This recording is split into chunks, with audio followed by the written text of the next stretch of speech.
আজ রাত 1টায় ইরানের সাথে মুখোমুখি হবে শক্তিশালী দল বেলজিয়াম। বিশ্বের মুসলিম পরাশক্তি দেশ ইরান নকআউট পর্বে যেতে হলে এই ম্যাচের জয়ের কোনো বিকল্প নেই তাদের জন্য।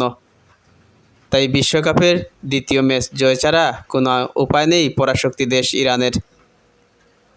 বেলজিয়ামও কাগজে কলমে সেরা দল, তাদের কাছ থেকে জয় ছিনিয়ে আনা হয়ে যাবে ইরানের জন্য বড় চ্যালেঞ্জ। এই চ্যালেঞ্জ নিয়ে মাঠে নামবে ইরান। বাংলাদেশ সময় রাত 1টায় শুরু হবে তাদের ম্যাচ। মাঠের মধ্যে ভালো পারফর্ম করলে বেলজিয়ামের কাছ থেকে জয় ছিনিয়ে আনতে পারবে ইরান। এদিকে রাত 11টায় মুখোমুখি হবে বিশ্ব চ্যাম্পিয়ন আর্জেন্টিনা ও অস্ট্রিয়ার মধ্যকার ম্যাচ। ম্যাচগুলো সরাসরি সম্প্রচার করবে বাংলাদেশের জনপ্রিয় টিভি চ্যানেল টি স্পোর্টস, সময় টিভি ও বাংলাদেশ টেলিভিশন।